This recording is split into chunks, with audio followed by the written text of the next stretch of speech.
Salut à tous, c'est Célien TS, donc on se retrouve après 5 mois d'absence, donc ouais j'ai plus fait de vidéos, avec l'école, les cours et tout ça, et j'avais un peu la flemme, mais pourtant beaucoup de gens ont continué à regarder mes vidéos, j'ai dépassé les 100 000 vues totales sur ma chaîne, donc ça fait super plaisir, je suis quasi à 800 abonnés, donc merci les gars, continuez, j'espère que vous serez quand même nombreux à regarder cette vidéo malgré mon long temps d'absence. Donc je compte essayer de faire une vidéo setup de bonne qualité par la suite. Donc je pense que ça vous kifferez. Donc aujourd'hui, on se retrouve pour une vidéo config PC gamer 800-850 euros. Donc, ça dépend d'où vous la prenez. Donc on commence tout d'abord avec le processeur. Donc comme processeur, je suis pas parti sur du Intel. Donc je suis parti sur du Ryzen parce qu'il est légèrement moins cher et il est quand même assez performant par rapport à un i5. Donc le Ryzen 5 1600. Donc ce qui est bien, c'est qu'il a 6 cœurs et 16 non, il a 8 cœurs et 16 threads. Donc il a 8 cœurs de base et il s'est créé 8 faux cœurs, donc pour avoir 16 cœurs en tout. Il a quand même pas mal de cache par rapport au processeur Intel. Donc je vous mets un petit graphique à l'écran avec donc qui vient tout droit du site de AMD, où il compare le i5 7600 qui est aux alentours de 230 euros avec le le Ryzen 5 1600. Donc on peut voir que en chiffrement de sécurité des données, en codage vidéo, en création de contenu et en gaming VR, le Ryzen est mieux.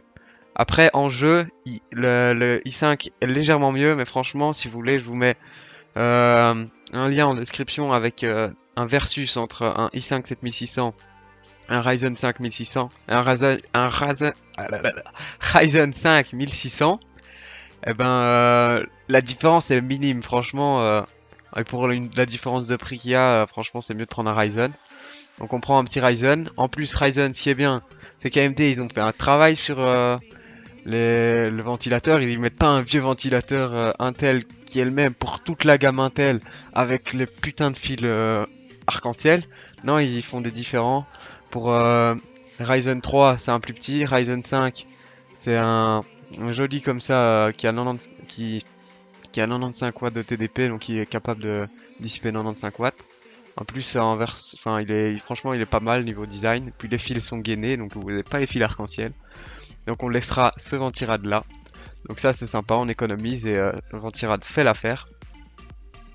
Donc on continue avec la carte mère.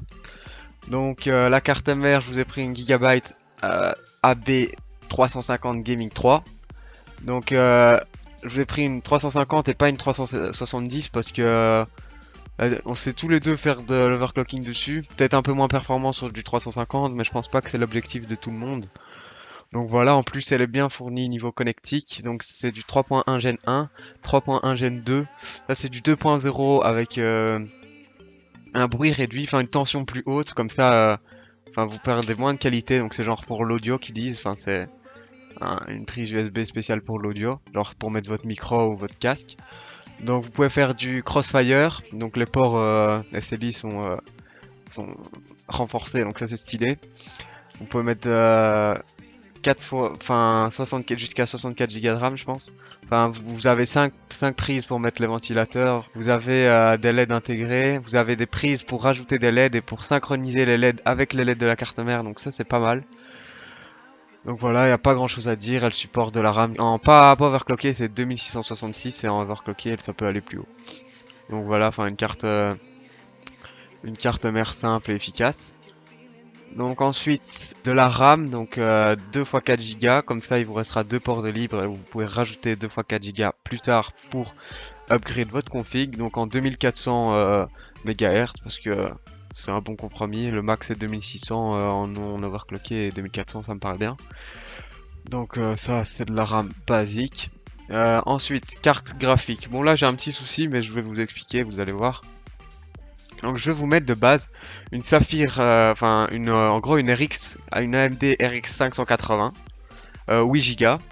Mais le souci c'est que, eh ben, tous les mineurs de Bitcoin et de crypto-monnaie, ben, ils les achètent. Parce que ça marche bien, tu vois, ils se font de la thune dans leur cave. Donc il y en a plus. Enfin il y en a quelques mais elles sont super chères. Mais en gros sur Amazon, Celle que je voulais, elle était à 236. C'est une Saphir Radeon RX 580 Pulse 8 Go. Elle était à 236 euros, mais il y en a plus, enfin pas en stock. J'espère que le stock va revenir. Mais si jamais ça revient pas, je vous conseille une 1060 6 Go. C'est plus cher, mais en plus la 580 est plus performante sur le DirectX 12. DirectX 12, c'est le, enfin je sais pas que c'est vrai, c'est quoi, mais en gros c'est un genre de codage, je sais pas trop quoi, mais c'est les nouveaux jeux qui sortent, tous les nouveaux jeux qui sortent, c'est en DirectX 12. Donc en gros, elle est plus future-proof, elle est meilleure sur les nouveaux jeux. Vous pouvez aller voir, enfin je vous mets un lien en description pour un benchmark, enfin pour une comparaison entre la 580 et la 1060. Donc voilà, enfin vous prenez soit une 580 et une 1060 6 Go. Donc après un disque dur normal, 1 Tera, hop là, c'est bon. Et comme boîtier, je vais vous mettre le Cooler Master Box Lite 5, il est tout nouveau et franchement il est pas mal.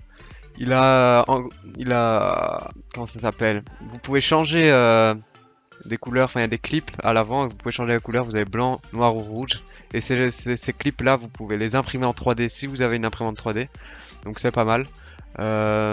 Ensuite comme connectique, il y a 2 3.0 sur le dessus il me semble. Puis le bouton d'allumage, les boutons, enfin les prises micro. Et après, enfin aussi, vous avez un ventilo intégré, donc ça c'est un peu casse-couille. Donc soit vous prenez celui-là, ou alors vous prenez un, comment ça s'appelle, un Zalman R1 qui a pas mal de, qui a beaucoup plus de ventilo intégrés. Mais je le trouve moins beau, il fait plus plastique le Zalman R1. Enfin vous faites comme vous voulez, vous restez dans cette gamme de prix, mais soit Masterbox Lite 5 ou Zalman R1 qui a plus de ventilo intégrés. Donc voilà. Donc ah ouais, l'alimentation, vous prenez une Corsair CX 550 watts, soit la CX 550 ou la CX 550M, qui je l'ai trouvé sur Amazon Allemagne, donc il faut bien utiliser le libre-échange et l'espace Schengen et tout. Et ben comment dire, la CX 550M, donc moitié modulaire, semi-modulaire, elle est 2 euros moins chère que la non modulaire de Amazon France. Enfin, vous baladez. En gros, le Ryzen 5600, il est là à 234 sur Top Achat. Sur Amazon Allemagne, il est à 200. Donc faut profiter, hein, les gars. On peut commander sur les autres avec la livraison gratuite. N'hésitez pas, l'Europe c'est fait pour ça. Donc, enfin voilà, en gros, sur Top Achat, elle est à 900.